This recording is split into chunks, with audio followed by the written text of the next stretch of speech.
They say silence can heal you or haunt you. For me, it did both. After 23 years in the Army Corps of Engineers, I was done with orders, noise, and people telling me what to do. I bought a small cabin on the side of a wooded hill just below a gated community called Sandstone Ridge. I thought I was far enough from their rules to finally breathe. But I was wrong. Because one morning the HOA dynamited the hill beside my home, and by the end of that week the same hill buried their road under a mountain of mud. I remember the first time I saw that cabin. Weathered wood tin roof surrounded by tall pines that whistled in the wind. It wasn't much, but it was mine. I rebuilt the porch, fixed the chimney, and thought I'd found peace. The HOA technically had no jurisdiction over my land, but we shared a stretch of road and utilities. That gray area, those 3 shared letters, HOA, would come back to destroy them. It started on a quiet Tuesday. A white SUV with the Sandstone Ridge logo pulled up to my gravel drive. Out stepped a woman in her 60s, pressed khakis, HOA badge, smile, sharp as glass. "Good afternoon, Mr. McMichael," she said. "I'm Linda Hernandez, chair of the Infrastructure Committee. We'll be surveying the hill behind your property for future improvements." "Not on my land, you're not," I said. She tilted her head like I was a child throwing a tantrum. "You're welcome to attend the next HOA meeting and voice your concerns." I didn't smile. "I'm not part of your HOA. Her grin tightened. "For safety and infrastructure continuity, we treat all adjacent properties as under unified consideration." And with that, she slipped a letter into my hand and drove off like she owned the mountain. That night I read the letter under my porch light. Slope realignment. Structural clearance. Terrain modification. I knew bureaucratic camouflage when I saw it. It meant blasting. They wanted to widen the road by cutting into the very hill that shielded my cabin from wind and rockfall. That hill wasn't just dirt, it was bedrock, compacted and ancient. If they touched it wrong, it would move. I told myself not to overreact. Maybe they'd reconsider.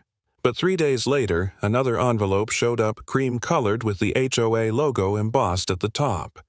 This one wasn't polite. It was an order. They were moving forward in 30 days. I wasn't being asked. I was being told. I spent that night on my porch with a flashlight tracing the contour of the land like I used to do overseas when we built bases in unstable terrain. Every instinct screamed the same thing: if they dig there, it'll collapse. Still, what could I do? I wasn't rich, I wasn't a lawyer, just a man with a cabin and too much experience to ignore the danger. I called my old friend Jack Pennington, a state-certified geotechnical engineer. "They're going to blast the slope above me," I said. He whistled. "That's insane. Send me pictures, soil data, anything you've got. I'll draft a report." By the next evening, I had Jack's official letter stamped by the state of Colorado. Excavation of the southern slope may cause a mass wasting event. In plain English, a landslide. I sent copies to the HOA and the county. 2 days later, their lawyer emailed me, "Your concerns have been noted. The project has been approved. No acknowledgement, no delay, no sanity." I decided to confront them in person. The next HOA meeting felt like walking into a bad school play. Fluorescent lights folding tables, plastic banners. 7 board members sat in a row sipping coffee, pretending to be in charge of something bigger than their own egos. Linda Hernandez sat in the middle, her posture rigid, her lipstick perfect. I stood and said, "If you cut into that hill, it's going to come down. I've served 23 years as a combat engineer. I've seen what happens when people ignore the terrain." One man smirked. "Our contractors have certified it as low risk." "Low risk," I said, "is what people say right before the ground eats their road." Linda crossed her arms. "Unless you have legal grounds, Mr. McMichael, this discussion is closed." I looked at them all 7 and said quietly, "You're making a mistake you can't unmake." They didn't listen. A week later, the contractor trucks arrived, neon vests, drills, and orange spray paint marking my nightmare in bright circles. I filmed everything, every drill and detonator, and sent it to the county safety office. Nobody responded. Bureaucracy doesn't hear warnings until it's too late. That night, I sat by the window watching their floodlights flicker against the trees. I felt something I hadn't felt since deployment, not fear, not anger, but helplessness. The kind that sinks into your chest and whispers that fighting back won't matter. I stared at my hands scarred and tired and wondered if I'd finally become the bitter old man people warned me about. Maybe I should just let them do what they wanted. Let the hill fall take the road, take everything. Then I remembered Jack's voice on the phone. "They're not thinking, Henry. You are." That was enough. I stood up, grabbed my camera, and started documenting everything. If they wanted a war of evidence, I'd bury them in paper before the mud ever did. The blasts began early Wednesday. The first explosion was small, a deep boom that rattled my coffee mug. The second one made my windows shake. I walked outside, boots crunching on gravel, and saw dust rising like smoke from the ridge. I lifted my phone and zoomed in. A fracture line cut across the slope, thin, sharp, alive. I texted Jack one word: happening. He replied instantly. "They've activated the slip plane. Get ready." By noon, rain began to fall soft at first, then harder. I walked the perimeter, checked my drainage ditches, reinforced my barriers, knowing it wouldn't be enough if that hill went. The air was thick, the ground humming beneath my boots. And then I heard it. A deep, low groan from the earth itself, like the mountain exhaling. A pine tree halfway up the slope started to tilt, roots snapping in slow motion.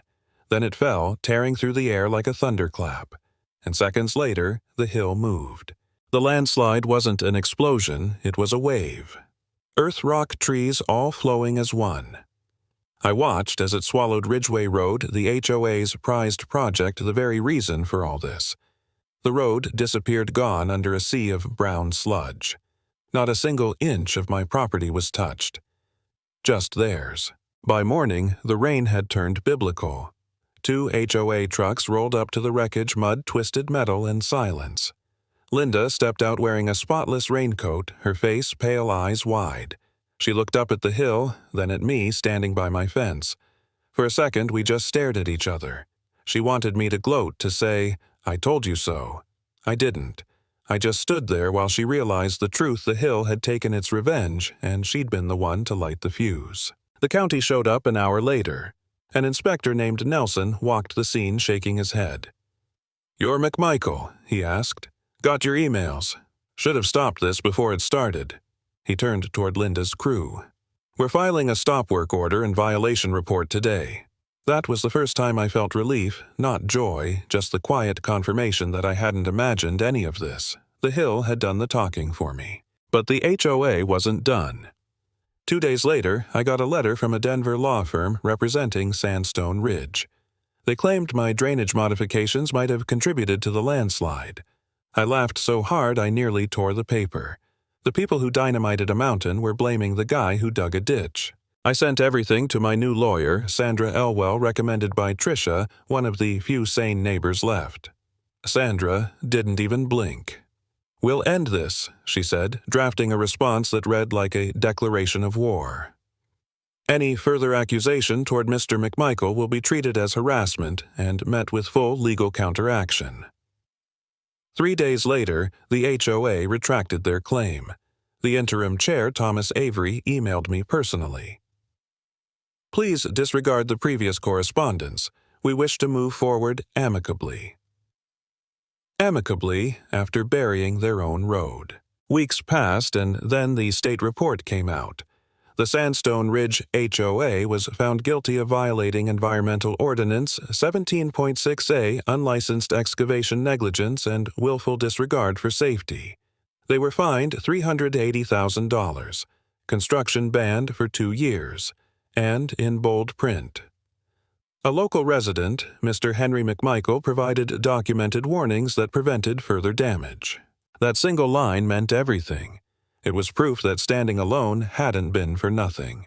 Linda Hernandez resigned that same week. No apology, no press release, just vanished. The HOA board collapsed under lawsuits and shame. A new one was formed, smaller, humbler. They started holding open meetings asking for public input. Even Tricia joined, saying, "People aren't afraid anymore. You gave them a spine." I didn't feel like a hero. I just felt tired and finally quiet again. When winter came, snow fell over the scarred slope, smoothing it into white silence. The road was gone for good, replaced by a safer path that curved around the hill instead of cutting through it. Nature had the final word. I hung a framed map on my wall. Jack sent it the pre-blast contour lines of the hill. At the bottom he'd written 2 words. Stable ground. I stood on my porch that night, the wind cold but calm, looking out at the hill that had once threatened to bury me. And I realized it never had. It buried them, their arrogance, their control, their illusion of power. I was still here, still standing. They tried to dynamite my peace, but all they managed to destroy was their own road. Lesson. When people think they can control the earth or you, they forget some things push back harder.